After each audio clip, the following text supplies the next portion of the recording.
দুষ্ট শক্তিদেরকে যদি আমরা কঠোরভাবে মোকাবেলা করতে না পারি তাহলে আমাদের এই আগামী লড়াই করতে হবে না। এই আগামী লড়াইকে বিজয় করবার জন্য বাংলাদেশের স্বাধীনতা সার্বভৌমত্বকে টিকিয়ে রাখবার জন্য সীমান্তকে সুরক্ষিত করবার জন্য বাংলাদেশ থেকে দিল্লি চালুদারদের দিল্লি দাসদেরকে বিতাড়িত করবার জন্য স্বাধীনতার বিচার আমাদেরকে করতেই হবে।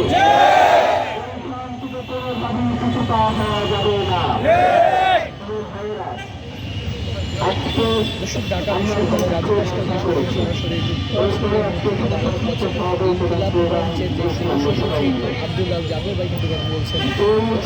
জানিয়ে রাখি কিছুক্ষণ আগে বাদ জুমার পর ঢাকা বিশ্ববিদ্যালয়ের সেন্ট্রাল মসজিদ থেকে কিন্তু ইতিলাম মঞ্চে ব্যানার একটা মিছিলটি কিন্তু এই মুহূর্তে বাংলাদেশকে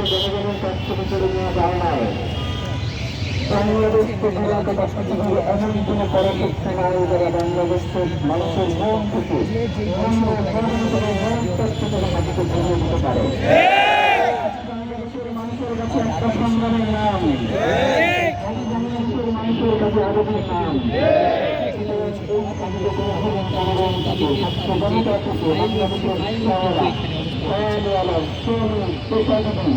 শিক্ষক তার কাছে শুরু করা যাবে না।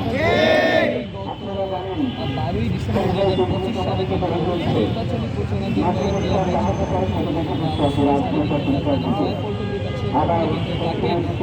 নির্বাচনী এবং তার যে কিন্তু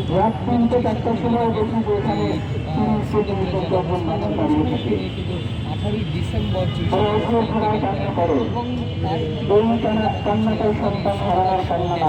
প্রান্তে কিন্তু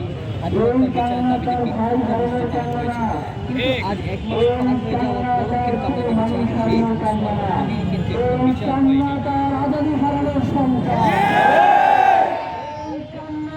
স্বাধীনতা সার্বভৌমত্ব হারানোর সরকার এই কান্না এখন প্রতিবাদে পরিণত হয়েছে। এই কান্না এখন নির্ধারণ করেছে। এই কান্না থেকেই জুলাই আন্দোলন শুরু হয়েছিল এবং এই জুলাই যোদ্ধা অর্থাৎ যারা জুলাই আন্দোলনে নেমেছিল তাদেরকে কিন্তু ফ্যাসিস্ট সরকার অর্থাৎ ফ্যাসিস্ট হাসিনার যে বাহিনী রয়েছে ছাত্রলীগ তারা কিন্তু এই রাজু ভাস্কর্যে কিন্তু জুলাই যোদ্ধাদের হামলা করেছে। সেই রাজু ভাস্কর্য থেকেই কিন্তু আজ হাদি হত্যার বিচারের দাবি উঠেছে এবং আমরা কিছুক্ষণ আগে দেখেছি সদ্য দৃশ্য নির্বাচনের নির্বাচিত সদস্য সন্তা কিন্তু এখানে স্লোগান দিয়ে কিন্তু এই সমাবেশটা অর্থাৎ বিক্ষোভ সমাবেশটা উত্তর রেখেছিল। ক্ষমতায় বসে রেখেছে সেই জনতাদের চায় তুমি 1 সেকেন্ড ক্ষমতায় রাখতে পারবে। এই ময়দান থেকে আমরা একটাই বার্তা দেব, বাংলাদেশের স্বাধীনতা সার্বভৌমত্বের তারা প্রয়োজন বাংলাদেশের বাংলাদেশের মাটি রাস্তা পাবে না।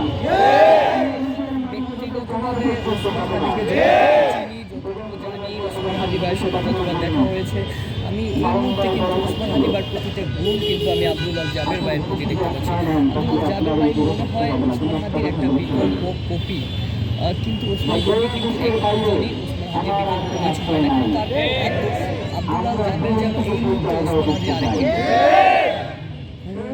খাওয়া সব কিছু বাদ দিয়ে যেন তিনি একটি উদ্দেশ্যই কিন্তু তিনি এবং সরকারের এই পদ থেকে এই জায়গায় এই অফিস থেকে ওই অফিস সব জায়গায় কিন্তু ওসমান বিচার দাবিতে কিন্তু এই মানুষটি কিন্তু লড়াই করে যাচ্ছে। সুতরাং আমার মনে হয় ওসমান বিচার দাবিতে অর্থাৎ বাংলাদেশের সার্বভৌমত্ব রক্ষার দাবিতে কিন্তু এই আব্দুল জাবের পাশে থাকা এই মুহূর্তে 18 কোটি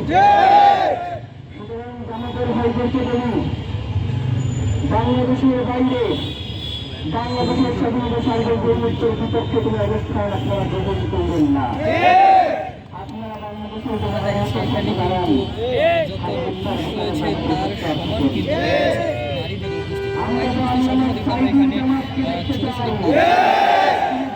ছোট দাবিতে কিন্তু এই মুহূর্তে রাজু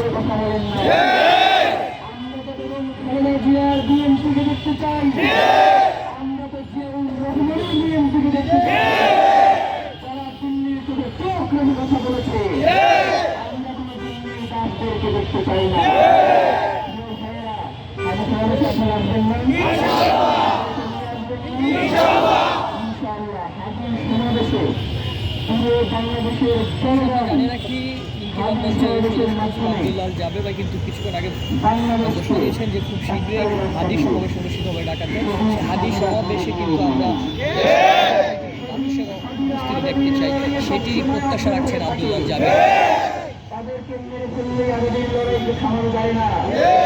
শহীদ হাজি সমাবেশ, সেই সমাবেশে আমাদের রাজনৈতিক দলগুলো শুধু আমরা ইনশাআল্লাহ নিশ্চিত হয়ে যাবো। এরপরে আমরা 300 আসনে ছড়িয়ে ছিটিয়ে যাবো ইনসাফের জন্য। এই 300 আসনে আমরা বিএনপি চিনি না, এই 300 আসনে আমরা জামাত চিনি না, এই 300 আসনে আমরা ইনসিপি চিনি না, এই 300 আসনে আমরা চেয়ারম্যান চিনি না, এই 300 আসনে আমরা শুধু চিনি ইনসাফ, এই 300 আসনে আমরা শুধু আমাদের স্বাধীনতা চাইবে যে মুক্ত, এই 300 আসনে আমরা শুধু আমাদের সীমান্ত সুরক্ষা, এই 300 আসনে আমরা তিনি তাদের তিনি জায়গাগুলোর দিকে তুলে কথা বলে চোখ নামিয়ে দেয়। আমরা তাদেরকে ভোট দিলে এই 300 আসনে যারা ইনসাফের পক্ষে দাঁড়াবে, যারা স্বাধীনতা চাইবে যে মুক্তের পক্ষে দাঁড়াবে, যারা ইনসাফের লড়াইয়ের জন্য